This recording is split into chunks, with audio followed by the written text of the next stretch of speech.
We have a historic election coming up in Canada. With everything going on south of the border right now, there's a lot happening, and Canadians are going to go to the polls at the end of this month, and they're going to make a decision. And if you had even told me, like, I don't know, 4 or 5 months ago that this election would be anywhere close, I would say there's just no chance. Like, the approval rating of the Liberals and Justin Trudeau is so low. Even if somebody comes in, like, they're not going to have enough time to make a difference. But that all changed when everything that's going on with our neighbors started going on. And if you believe in the online polls, at least right now, it looks like it is pretty close.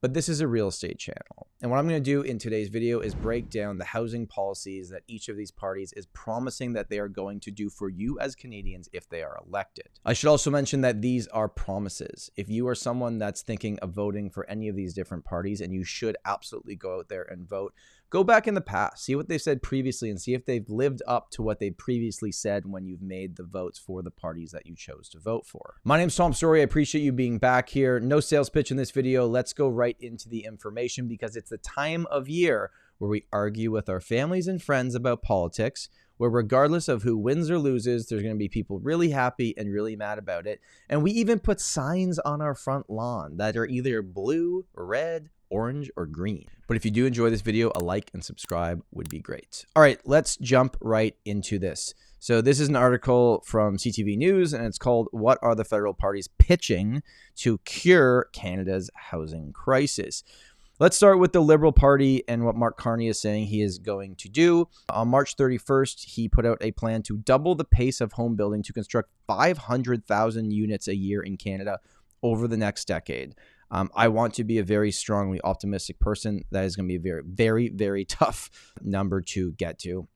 They're also putting in a new housing agency called Build Canada, which is going back to a lot of what was done after the Second World War, where the government's actually going to step in and participate in the home building or providing financing to the home builders. And they're going to put $35 billion into that program. They're also saying that they would look to have the development costs at a local level. Now, the federal government is not in charge of this. They would maybe be giving reasons to the municipalities on why they would want to do this, because they are not in control of those conversations.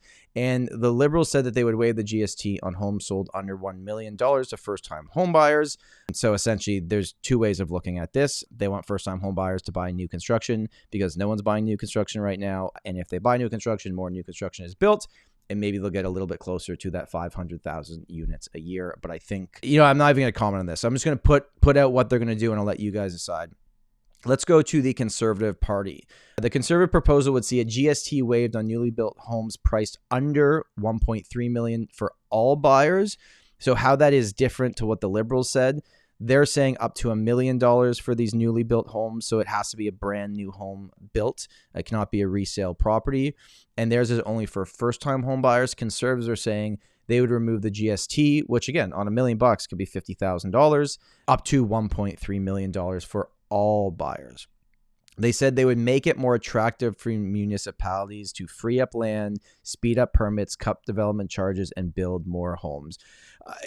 Every party said this forever, and a little bit has changed, but not really that much. Poilievre also focused during his campaign on promises on the trades. So he's pledged to speed up the training and boost prospects for trade workers. Now, this one is big. This is the 1031 exchange Canada version if it were to come into place. I am highly in favor of this. I don't care which party does it. I just think it would be great. And basically what it is that they've pledged to waive the capital gains tax on any proceeds that are reinvested in Canada. Okay, so think about this for a sec. You own a cottage property, your family owns a cottage property. That is not your primary residence. When you sell it, you pay capital gains. If it's been in your family for 30 years, it's gone up a lot in value, and the capital gains would be a massive number. So a lot of people are saying, like, what's the point of even selling it? We're paying so much capital gains. Or people that own several investment properties that they've owned since, the year 2000 or earlier than that. They're like, whatever, it's cash flowing. Why would I ever sell it? So the idea is to get investors that have a large amount of gains in these properties that are investment properties and bring them to the market. Because they're saying to these investors, if you sell this, the gain that you made on it, the capital gain, we're not going to ding you on it as long as you reinvest that money in Canada. I think this is a brilliant idea. I think it's absolutely necessary. I hope every single party considers it. I think it is very smart. It's something we've talked about on our podcast before. Hugely in favor of this idea. And finally, with the NDP, I am going to cover them, even though obviously their chances are slim of winning. They've basically said that they want CMHC to mandate even longer mortgages with lower interest rates only for first-time home buyers, similar to what the Liberals had done recently. They're also at least publicly saying that they don't want these big corporations to be buying affordable housing and basically gouge tenants, and the financialization of these rental properties is a big thing that's happened in Canada. It's not all bad. I'll say that very publicly. Some bad apples are involved in it. It's not all bad.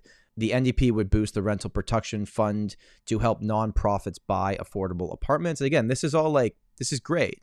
People that need affordable homes, it would be great for more of it to be built.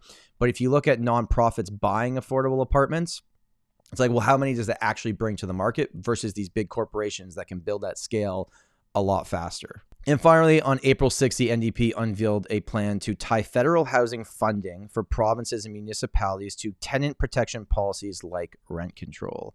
The only thing that all economists agree on is that rent control doesn't work.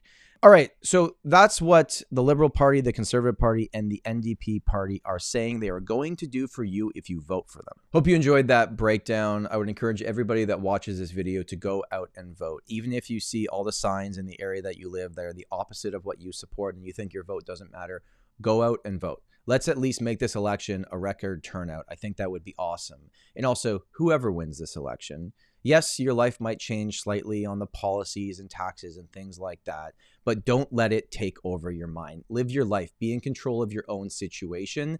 It's a free country here in Canada. It's an amazing country that we live in. Let's always remember that. Thank you so much for watching. My name's Tom Storey. If you are a first-time home buyer in Canada, you can watch our 30-minute guide on everything you need to know step by step. Thanks so much for watching, and remember, home is where your story begins.